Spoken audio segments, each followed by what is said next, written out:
Good morning friends.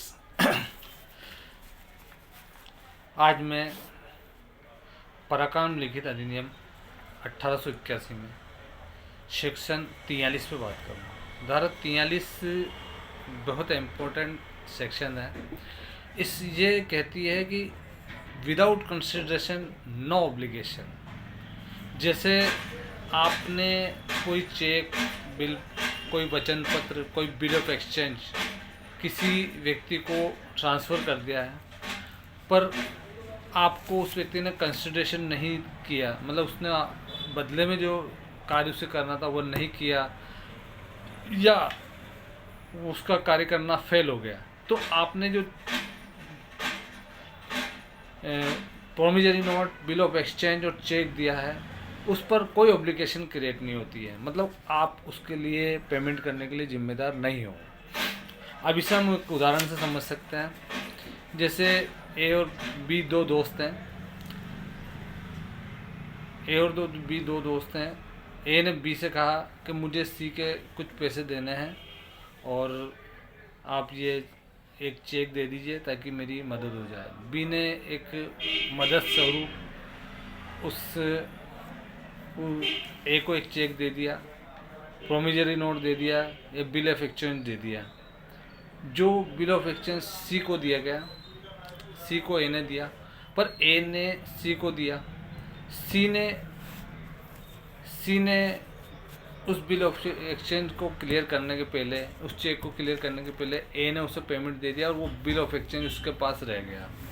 अब bill of exchange रह गया, अब चाहे वो ए के पास रहे चाहे सी के पास रहे, ए भी यदि उस बिल ऑफ एक्सचेंज से बी से यदि पेमेंट मांगे, तो बी ने तो एक हेल्प के लिए दिया था, उससे तो कुछ मिला नहीं। तो धारा 43 यही कहती है कि without consideration any bill of exchange no obligation, कोई ऑब्लिगेशन क्रिएट नहीं करता है। इसे अपन सामान्य रूप में समझ सकते हैं कि हाँ, इसमें सेकंड बात यह है कि मान लो मैंने एक प्रोमिजरी नोट किसी व्यक्ति को दिया, उससे कुछ नहीं लिया, एक फेयर भी दे दिया, मदद के लिए दे दिया कि भाई कुछ, पर उस व्यक्ति ने जिसे मैंने दिया उसने थर्ड व्यक्ति को दे दिया, उसने थर्ड व्यक्ति को भी वैसे ही दे दिया, उस पर कोई एक्सचेंज कंसिडरेशन नहीं लिया।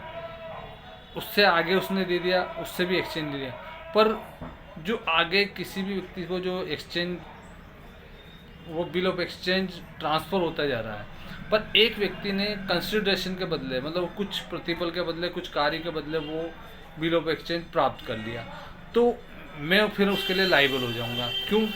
क्योंकि निगोशिएबल इंस्ट्रूमेंट एक्ट की धारा 118 किसी भी बिल ऑफ एक्सचेंज, वचन पत्र, चेक को जारी करते पर यह अवधारणा मानता है कि जो जारी किया गया है बिल ऑफ एक्सचेंज, उसके बदले कंसिडरेशन लिया ही गया था। यह उपधारणा है, उस उपधारणा के कारण वो लाइबल हो जाएगा। पर जैसे चेक जारी करता ये साबित कर दे कि चेक बिना कंसिडरेशन के, बिना कुछ पैसे लिए जारी किया गया था, तो अभियुक्त बरी हो सकता है।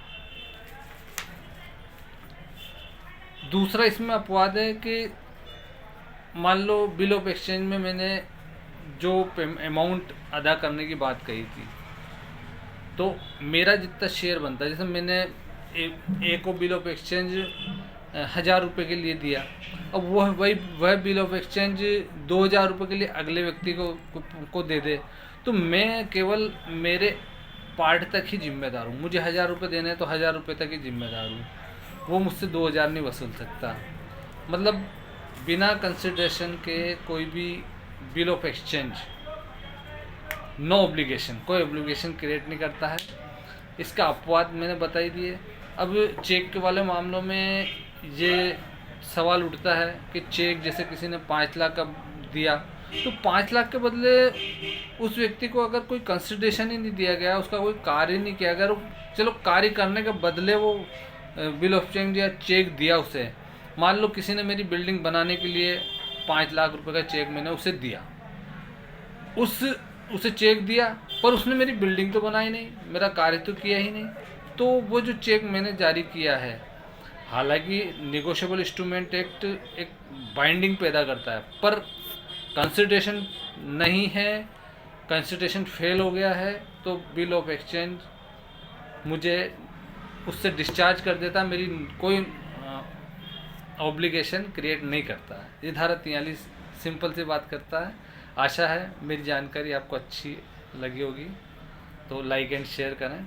Good morning.